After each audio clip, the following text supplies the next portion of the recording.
বন্ধুরা, আমরা জানি সজ্জনদের রক্ষার্থে ভগবান বিষ্ণু অনেকবার অবতরণ করেছেন। এই পর্যন্ত আমরা ভগবান বিষ্ণুর 24টি অবতারের কথা জানি, কিন্তু তাদের মধ্যে 10টা অবতার প্রধান। আজকের এই ভিডিওতে সেই 10টা অবতার সম্পর্কে বিস্তারিত আলোচনা করব। ভগবান বিষ্ণুর প্রথম অবতার মৎস্য অবতার। একদিন রাজর্ষি সত্যানন্দ বা মনু নদীতে জল গ্রহণ করছিলেন। এমন সময় একটি ছোট্ট মাছ তার সাহায্য প্রার্থনা করেন। তারপর মনু সেই মাছটিকে তার পাত্রে রাখলেন, কিন্তু দিন যতই যায় ততই মাছটির আকার বড় হতে থাকে। তখন মনু উপলব্ধি করতে পারলেন যে এই মাছটা কোনো সাধারণ মাছ নয়, এটা স্বয়ং বিষ্ণুরই লীলা। তখন তিনি সেই মাছটার স্তুতি করতে লাগলেন এবং এক সময় ভগবান বিষ্ণু তার নিজের আকারে আসলেন এবং তখন তিনি মনুকে বললেন, আর কিছুদিনের মধ্যেই পৃথিবীতে এক মহাপ্রলয় আসতে চলেছে। তখন তোমার এই ঘাটে এক নৌকা ভিড় করবে। তুমি সপ্ত ঋষি এবং যথোপযুক্ত খাদ্যদ্রব্য নিয়ে সেই নৌকায় উঠবে এবং আমার শৃঙ্গের সাথে বেঁধে দিবে। এতে করে তুমি এবং সেই সপ্ত ঋষি বেঁচে যাবে এবং পৃথিবীতে পাপীদের বিনষ্ট হয়ে নতুন এক যুগের সৃষ্টি হবে। আর এভাবেই মনু এবং সপ্তঋষি বেঁচে যায় তথা ব্রহ্মার 4 বেদস্পুত্র 4টি বেদও রক্ষা পায়। ভগবান বিষ্ণুর দ্বিতীয় অবতার কূর্ম অবতার। সমুদ্র মন্থনের সময় যখন দেব ও অসুরের মান্দার পর্বত সমুদ্রে ডুবে যেতে থাকে, তখন ভগবান বিষ্ণু কূর্ম অবতারে সেই মান্দার পর্বতকে তার পিঠে ধারণ করেন এবং এতে করে দেব অসুর সুষ্ঠুভাবে মন্থন ক্রিয়া সম্পন্ন করতে পারেন এবং এই মন্থন থেকে অমৃত এবং হলাহল বিষ সহ 14টি মহামূল্যবান বস্তু সমুদ্র থেকে উঠে আসে।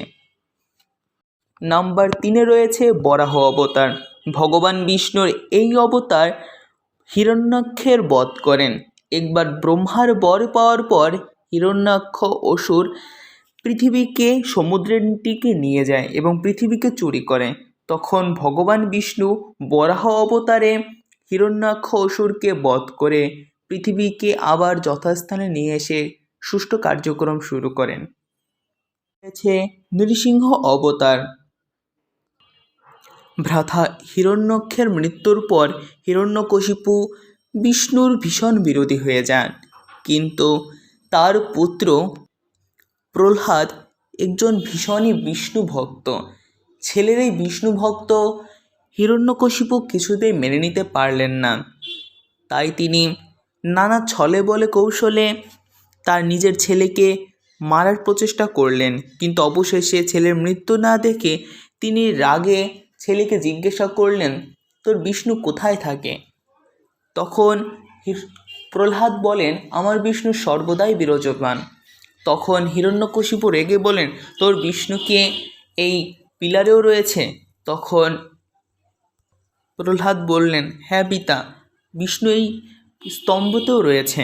তখন হিরণ্যকশিপু সেই স্তম্ভটিকে এক লাথি মারে এবং 2 খণ্ড খণ্ডিত করে। তখন ভগবান বিষ্ণু নৃসিংহ অবতারে হিরণ্যকশিপুকে বধ করেন।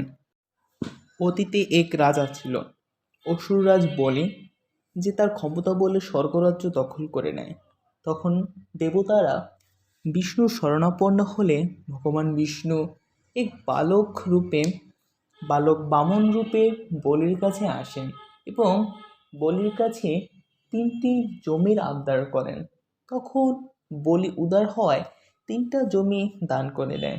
তখন বালকরূপী ভগবান বিষ্ণু বৃহদাকার ধারণ করে তার প্রথম পা পৃথিবীতে, দ্বিতীয় পা স্বর্গে এবং তৃতীয় পায়ের জায়গা না পাওয়ার তখন বলি নিজের মস্তকে তার 3য় পা ধারণ করতে বলেন এবং ভগবান বিষ্ণু তার 3য় পা বলির উপর দিয়ে তাকে পাতালে নামিয়ে দেন।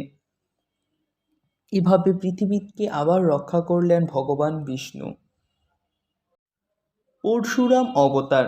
ভগবান বিষ্ণুর এই অবতার যতবারই পৃথিবীতে অহংকারী এবং অত্যাচারী ক্ষত্রিয় বেড়ে গিয়েছে, তখনই এই কুঠারধারী পরশুরাম ক্ষত্রিয়দের বংশ নাশ করে দিয়েছেন। তারপরে ত্রেতাযুগে রাম অবতার। মাতা সীতাকে যখন লঙ্কাপতি রাবণ হরণ করে নিয়ে যান, তখন রাবণকে বধ করে পৃথিবীতে আবার শান্তি প্রতিষ্ঠা করেন এই রাম অবতার। তারপরে দাপর যুগে আসে বলরাম অবতার। ভগবান শ্রীকৃষ্ণের বড় ভাই হিসেবে ভগবান বিষ্ণু বলরাম অবতার রূপ গ্রহণ করেন। তারপরে 9 নম্বরে রয়েছে বুদ্ধ অবতার। ভগবান বিষ্ণুর এই অবতার এর মূল লক্ষ্য হয়েছে অহিংসা ও জীব সেবা। তারপরে 10 নম্বরে কল্কি অবতার। এই পর্যন্ত যতগুলো অবতার সবাই পৃথিবীতে অবতরণ করেছেন, কিন্তু কল্কি অবতার এই বর্তমান কলির শেষে কলিকে বধ করার জন্য কল্কি অবতার আবার অবতরণ করবেন।